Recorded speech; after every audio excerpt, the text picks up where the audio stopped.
देशात लोकसभा निवडणुकीचं वातावरण आहे. पहिला टप्पा झालेला आहे, पण राजकीय पक्षांच्या आणि विशेष करून भाजपसाठी ही गोष्ट खटकणारी ठरली ती म्हणजे कमी झालेलं मतदान.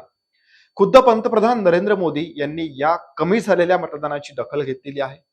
मतदान कमी झाल्याची कारणं तर अनेक आहेत. त्यावरच तोडगा काढण्यासाठी कार्यकर्ते आता कामाला लागलेले आहेत.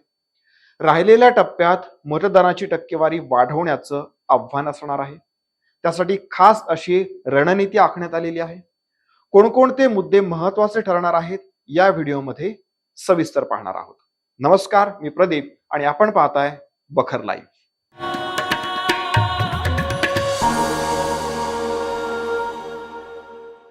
मतदानाची कमी झालेली टक्केवारी धाकधूक वाढवणारी ठरली आहे. त्यामुळे सत्ताधारी भाजपनं आपल्या प्रचाराच्या रणनीतीमध्ये बदल करण्याचं ठरवलंय. प्रचारात जे राष्ट्रीय नेते येतात त्यांचा प्रमुख जोर हा राष्ट्रीय प्रश्नांवरती असतो, पण आता स्थानिक मुद्दे जास्तीत जास्त केंद्रित केले जाणार आहेत. त्यावरती जोर देण्याचा प्रयत्न केला जाणार आहे. याशिवाय स्थानिक पातळीवर किमान 5 ते 10% मतदान वाढवण्यासाठी प्रयत्न केले जाणार आहेत. कारण पहिल्या टप्प्यात 63% कमी मतदान झालेलं. या संदर्भात केंद्रीय गृहमंत्री अमित शहा, भाजपचे राष्ट्रीय अध्यक्ष जे.पी. नड्डा यांच्यासोबत भाजपच्या सर्वच वरिष्ठ नेत्यांची आणि निवडणूक प्रभारींची बैठक बोलवण्यात आली होती. राज्यनिहाय आढावा या बैठकीमध्ये घेण्यात आला.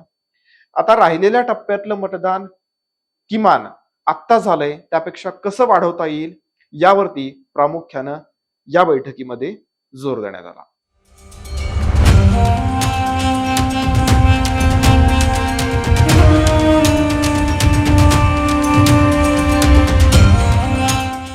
प्रत्येक राजकीय पक्षानं एक टार्गेट ठेवलेलं असतं. भाजपनं तसं टार्गेट ठेवलंय 400+.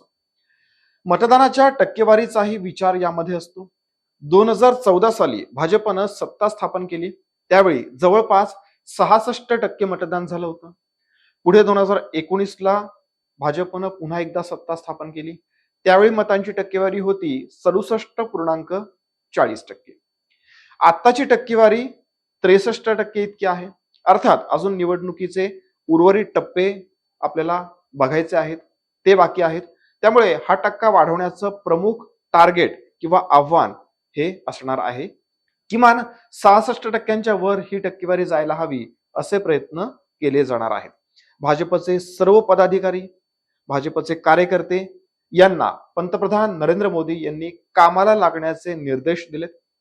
मतदारांना मतदानासाठी घराबाहेर निघायला प्रवृत्त करणं, जागृती करणं अशा बाबींवरती अधिक लक्ष केंद्रित करायला सांगण्यात आलेलं आहे.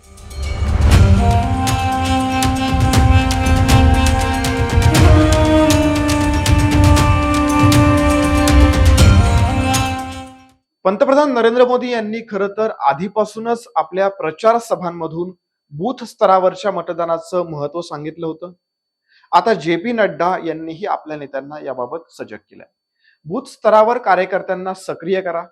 5 ते 10% मतदान वाढलंच पाहिजे. यासाठी राहिलेला 1 ते 1.5 महिना युद्ध पातळीवर काम करा असे निर्देश हे जे.पी. नड्डा यांनी आपल्या कार्यकर्त्यांना दिलेले आहेत. म्हणजेच कार्यकर्तेच नाही तर नेत्यांनाही मतदानाची टक्केवारी वाढवण्याची जबाबदारी सोपवण्यात आली आहे.